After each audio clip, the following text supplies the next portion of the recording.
Saúde, estamos de volta. Já estamos aqui com o nosso Saúde e Bem-Estar de hoje. Estamos falando sobre os hormônios, substâncias muito importantes para a saúde, para o pleno funcionamento do nosso organismo.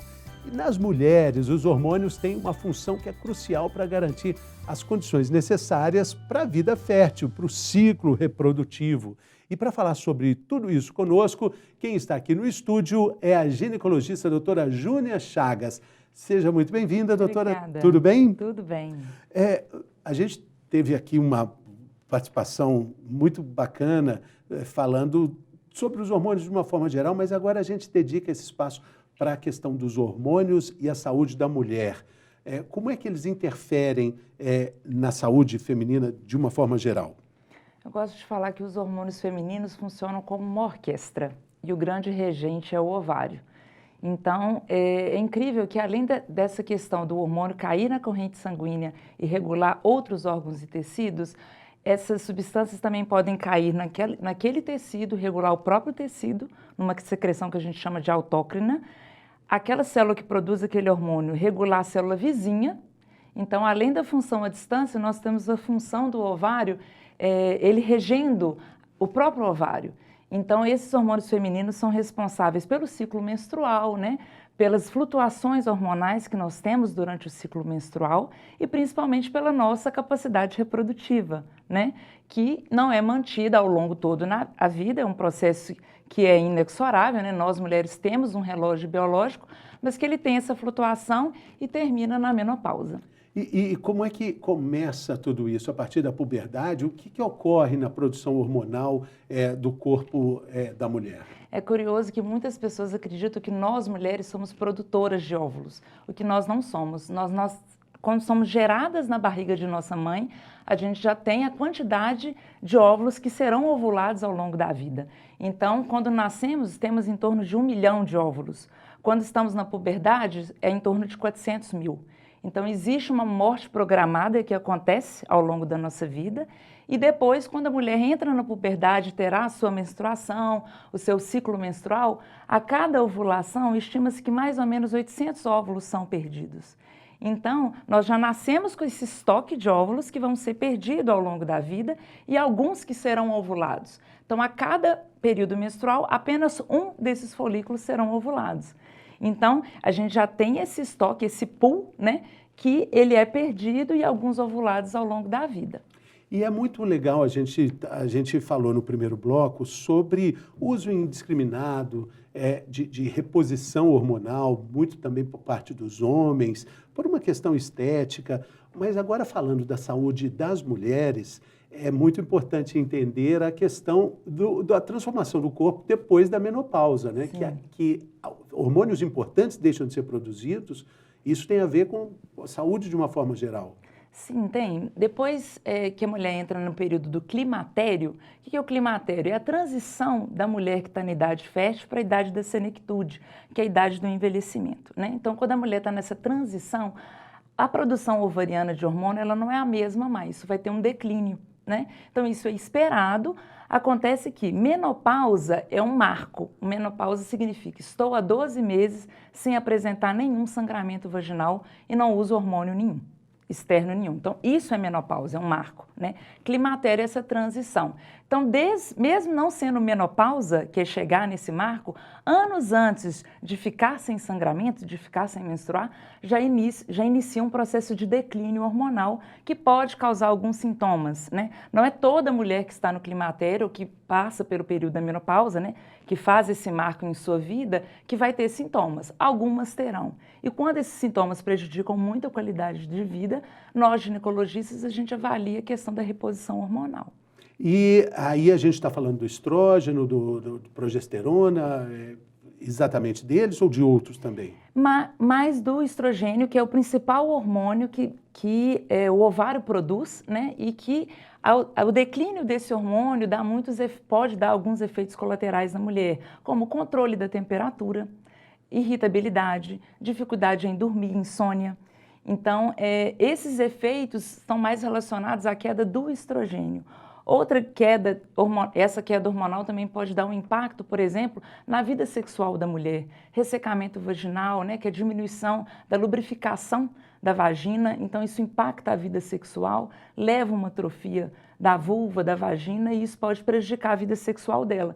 Então, nesses casos, por exemplo, quando a queixa é exclusivamente sexual, nós podemos fazer uma reposição hormonal que é feita através de cremes, né, gel, que é via vaginal, em vez de ser sistêmico. Existe essa modalidade. Agora, também existem hormônios que protegem até mesmo o coração e que na menopausa vão ficar com a produção eles deixam de ser produzidos também? Sim. Então, o estrogênio é o hormônio protetor do osso, amigo do osso, que nós, mulheres, passamos a produzir menos à medida que a idade avança.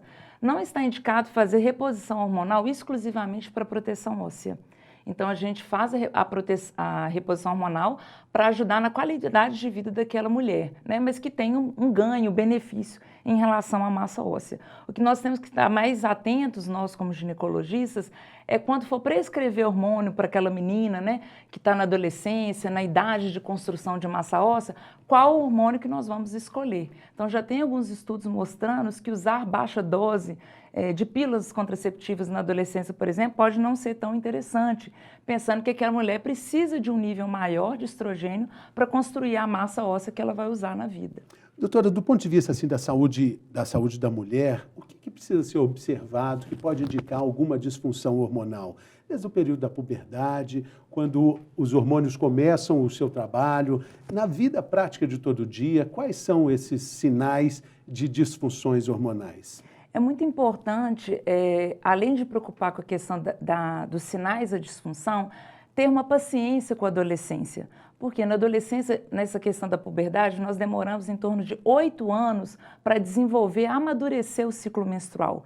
Então, nessa fase da adolescência, não sangrar todo mês, não menstruar todo mês é esperado. Então, ciclo de 45 dias, o que é um ciclo? É um intervalo entre uma menstruação e a próxima. Então, pode passar de mês, pode ser até 45 dias.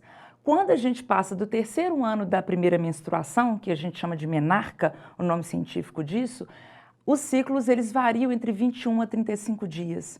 Então, um dos primeiros sintomas, né, e sinais, porque nós mulheres, é importante que a gente anote um calendário menstrual, é observar se a gente está tendo uma ciclicidade. Qual que é o seu padrão de menstruação?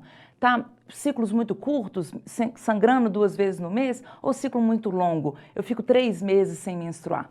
Então, principalmente esse marco dos 90 dias, quando fica 3 meses sem menstruação, precisa de uma investigação. Então, é adequado que a adolescente, desde o início da puberdade, ela tenha um médico pediatra, um médico ginecologista para discutir essas questões. E até mesmo também uma atenção dos pais com crianças, até na fase anterior à adolescência, com essa transformação, essa explosão hormonal que acontece de uma forma muito visível nas mulheres, nas meninas, e às vezes não existe, a cabecinha não acompanha, assim, às vezes ela cresce muito, mas ainda é uma criança. Sim. Não existe uma regra para todas elas, né? Não existe uma regra e existe um padrão. Então, abaixo de 8 anos, quando existe um desenvolvimento mamário, um desenvolvimento de pelos, né, que às vezes não está adequado para aquela idade, não é esperado para aquela idade, nós chamamos de puberdade precoce. Existem casos de puberdade precoce e é quando essa orquestra que o regente é o ovário, ela não está funcionando tão bem. Então, a doença, ela atravessa essa orquestra e a gente precisa identificar cedo. Por quê? Porque se essa menina menstruar muito cedo, abaixo de 8 anos, 6, 7 anos de idade, o que pode acontecer, isso vai impactar no crescimento dela. Então, nós mulheres temos um crescimento menor depois da primeira menstruação, um ganho, né, em estatura menor depois da primeira menstruação. Então, a idade de intervir é quando aparecem os primeiros sinais, desenvolvimento mamário, desenvolvimento de pelo, e geralmente, infelizmente, essas meninas elas já chegam mais tarde no consultório. E isso também pode ter alguma relação com uma menopausa precoce também? Também. Então, a relação da menopausa ela está mais relacionada a uma questão genética. Então, a gente gosta de brincar que geralmente a filha ela repete a mãe. Então, é importante na família daquela menina fazer investigação. Quando que foi a idade da primeira menstruação da mãe, a menarca da mãe, a menopausa da mãe, isso é importante para a gente ver, porque às vezes está dentro de um padrão, né? Então, a gente atende, às vezes, meninas com 8 anos que estão iniciando o desenvolvimento mamário, a família não estava esperando para aquele desenvolvimento, mas está dentro da faixa de normalidade. Então, a gente tem que observar a curva de crescimento, tem que fazer o exame clínico, então é importante a consulta presencial, examinar a mama da menina, a distribuição de pelos. Então, com o advento também das teleconsultas, muitas pessoas às vezes perguntam, nossa, pode examinar a minha menina por via da telemedicina? Então, assim, muitas questões, principalmente nessa primeira fase, a gente depende do exame clínico. Então, é ideal que a consulta seja presencial. Agora, a senhora está falando aí uma idade importante para a observação de tudo isso, a partir dos 8 anos. Sim. Antes disso, é um sinal de alerta. Sim, porque antes disso a gente considera que a genitália tem que ser infantil, é infância, né? Então, esse desenvolvimento abaixo de 8 anos, os pais já têm que prestar atenção. E aí, depois, a gente caminha aí falando sobre os hormônios. Tem um hormônio muito masculino, mas que também está presente nas mulheres, que é a testosterona, né? Sim, a testosterona está muito falada hoje, né? E, como o Dr. Paulo disse, agora veio um boom de prescrição de testosterona para pessoas saudáveis, mulheres saudáveis, né? Nós não temos no Brasil nenhuma aprovação da Anvisa para distribuição e comercialização de produtos de testosterona para mulheres. São critérios bem específicos, alguns estudos no exterior com o uso do gel de testosterona. O gel, quando passa a absorção pela pele, a gente chama isso de transdérmico.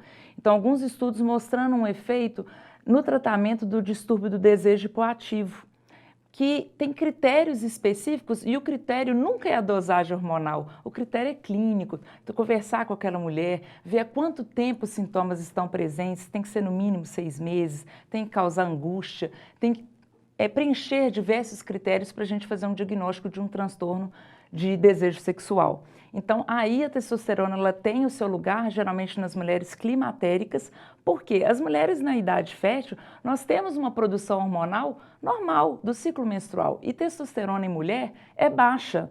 Tanto que os kits brasileiros, eles são feitos para a gente dosar o excesso da testosterona.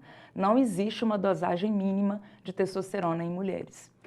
E essa aplicação na pele é também por chip, aquela famosa expressão das mulheres chipadas. O chip da beleza, O né? chip da beleza. Então, infelizmente, a gente, nessa mundo atual, né, está relacionado muito a questão do hormônio com fins estéticos.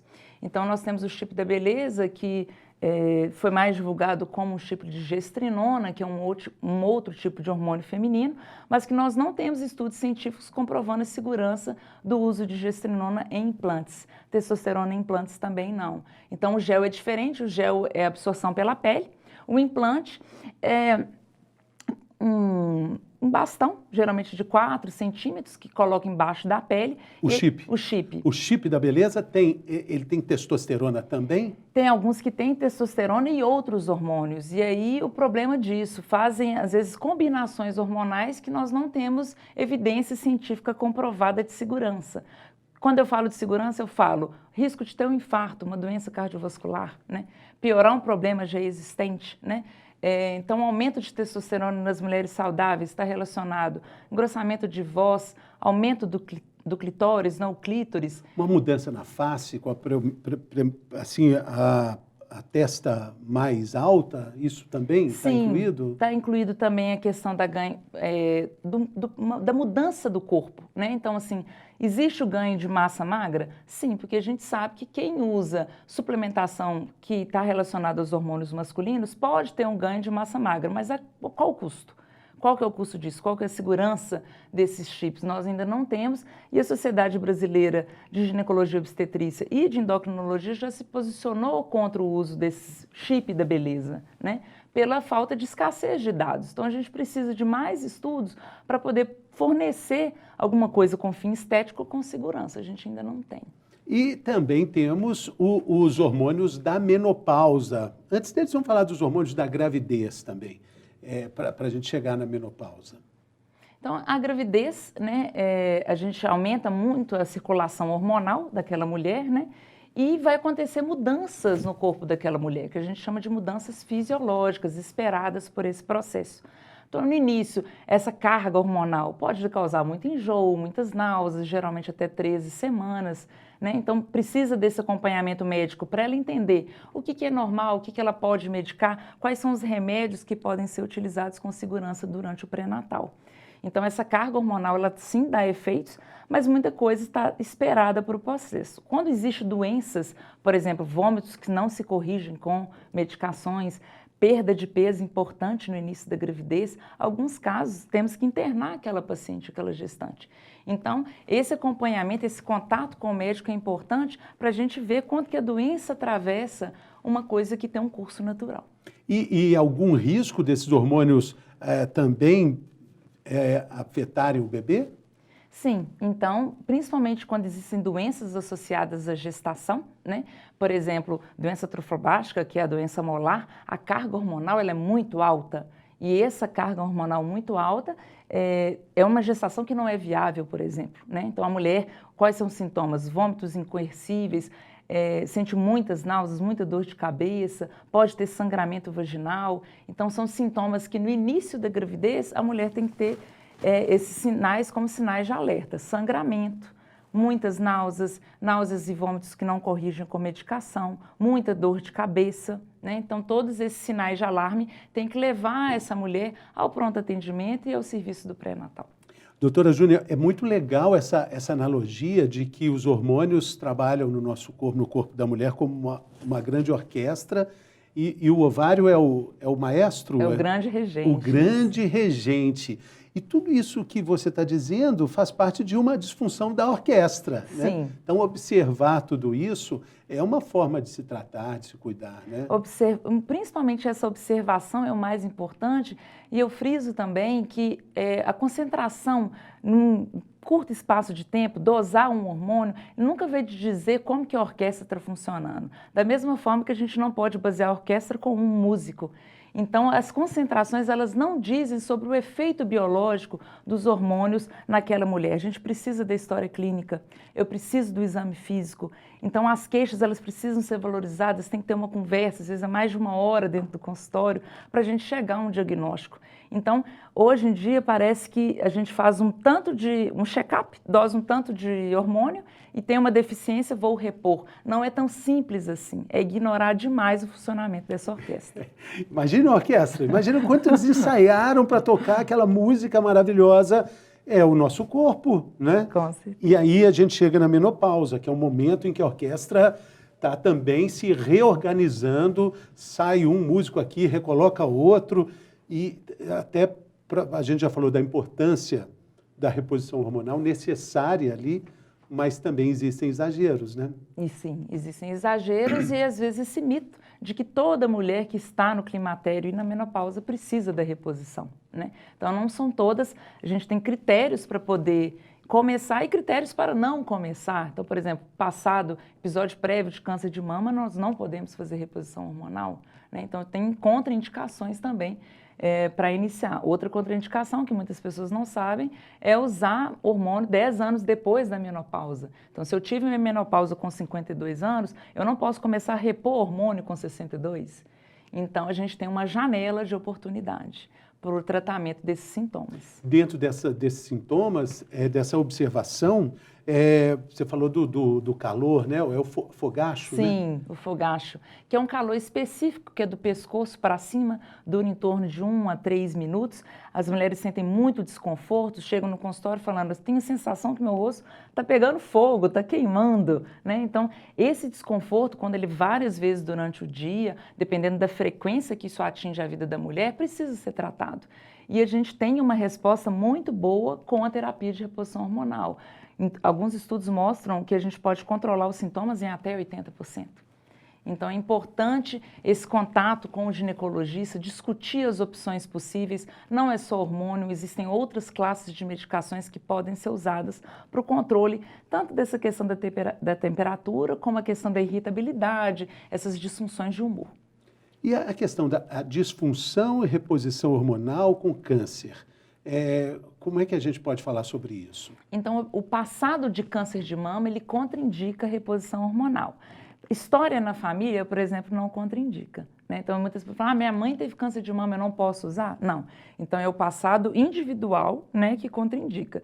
Então, quando a pessoa busca a reposição hormonal para controlar alguns efeitos que está tendo, alguns sintomas que está tendo no climatério, é importante a gente avaliar cada caso individualmente, ver o risco cardiovascular, né? Então, tem que ter uma dose. Aí sim, vamos avaliar o risco cardiovascular com exames de sangue, um teste ergométrico, a avaliação do cardiologista ela é bem-vinda, para ver se aquela mulher preenche os critérios para reposição.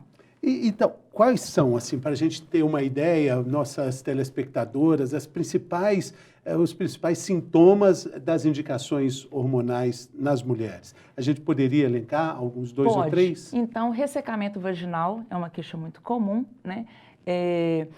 O calorão, que é o fogacho, não é um calor de corpo todo, é mais esse fogo. É muito específico. É muito específico, então é mais o pescoço para cima. É como se a gente tivesse com vergonha, aquela vergonha uma sensação de queimor, né? Ai, meu Deus. Então, só que é um calorão. O fogacho, a irritabilidade. Então, a pessoa vê que dentro da convivência dela, ela mudou com o esposo, ela mudou com os filhos, uma irritabilidade que ela não tinha esse padrão.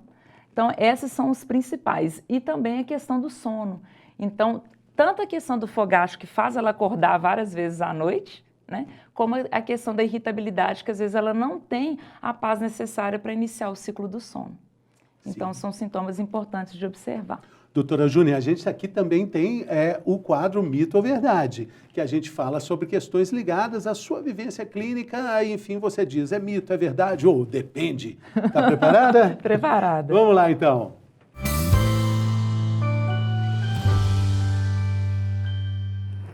Muito bem, doutora Júnia, a primeira questão é mito ou verdade? Acima dos 50 anos, existem chances das mulheres apresentarem nódulos na tireoide. Mito ou verdade? Verdade. Então, existe chance, na medicina nem sempre nem nunca. Então, pode acontecer, por isso que no exame ginecológico eu incluo a palpação da tireoide. Então, é importante a gente palpar para fazer o rastreio, que é o exame físico, né? O paciente está na consulta presencial e a gente pôr a mão no paciente, examinar o paciente. Muito legal o que a senhora disse aí. Na medicina não existe... Nem sempre, nem nunca. Nem sempre, nem nunca. Existe a análise de cada um dos pacientes, né? Sim. Nem sempre, nem nunca.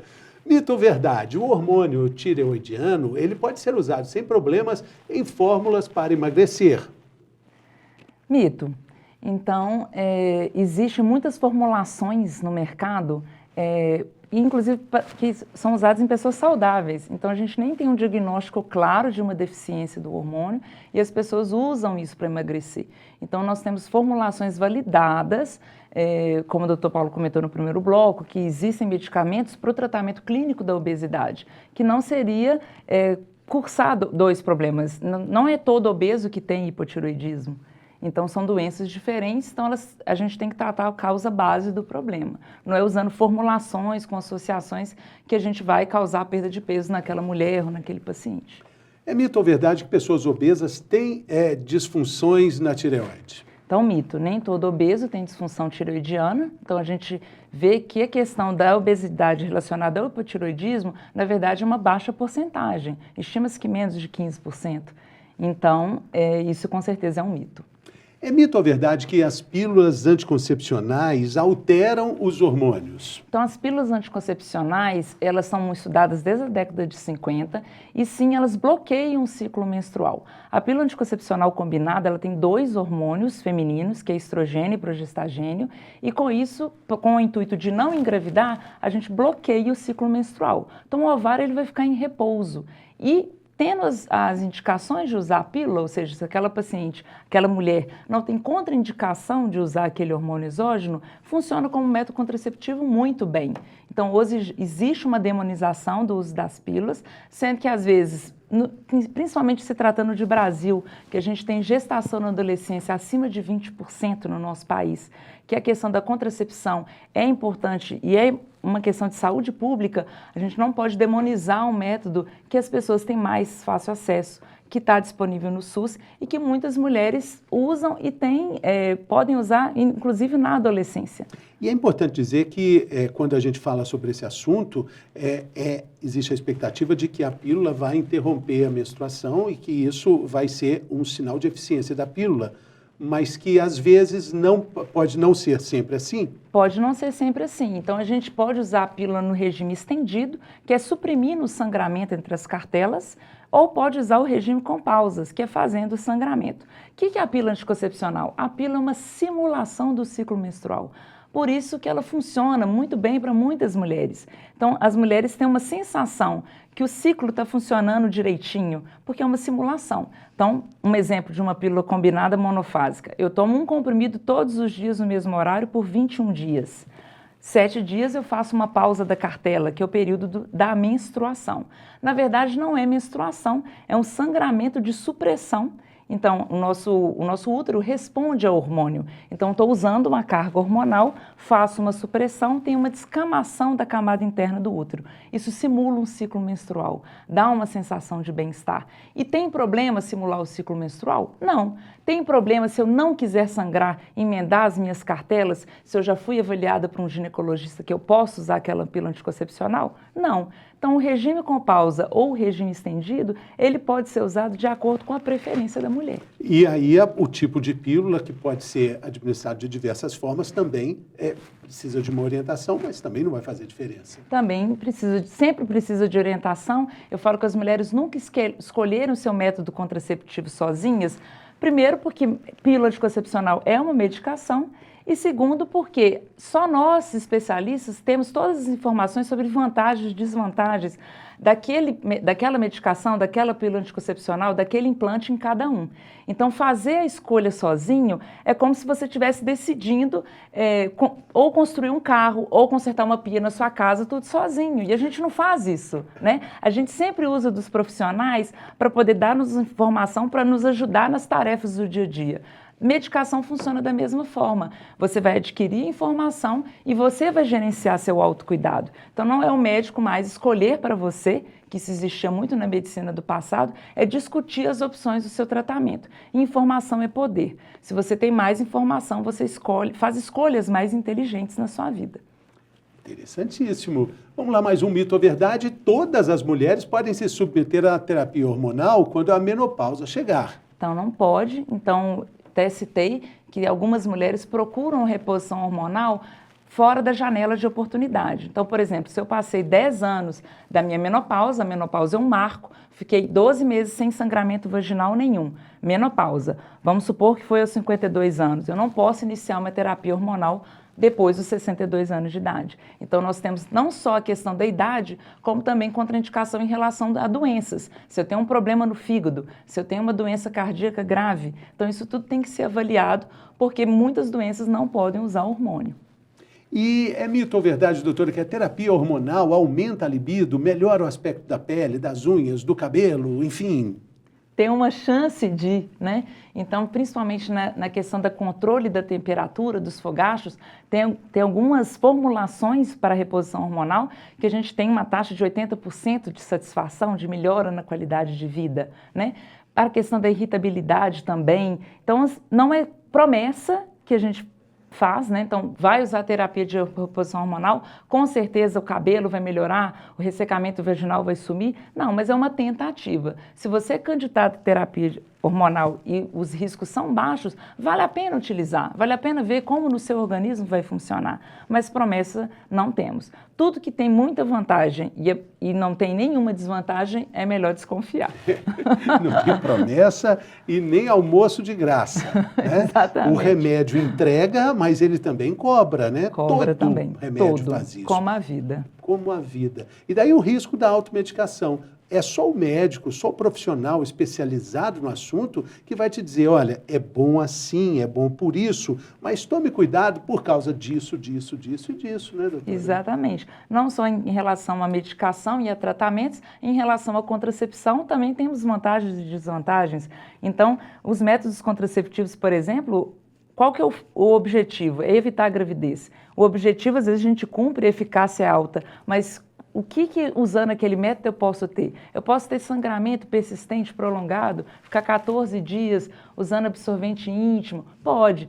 Qual que é a fase de adaptação de um DIU? Demora 3 meses aproximadamente para a mulher se adaptar. Então, quanto mais portadora de informações sobre o método, mais tranquilidade ela vai passar no período de adaptação, principalmente. Muito obrigado pela sua participação, sua generosidade aqui conosco. Foi ótima Eu que a agradeço. participação. Volte Eu que sempre. agradeço. Voltarei. Valeu demais. Manda um abraço para Ipatinga, sua cidade querida. Minha cidade natal. Gosto Minha mãe está muito de lá. Como é que ela chama? Jovina. Dona Jovina, mulher do seu Carlos Chagas. Isso. Maravilha. Beijo para todo mundo aí, então. Obrigada. Valeu! E a gente fica por aqui, lembrando sempre da importância de você mandar a sua mensagem para a gente, dizer o que você está achando, sugestão de pauta, comentários, sobre toda a programação do nosso canal Viver Brasil. A gente fica por aqui, voltamos no próximo programa. Saúde!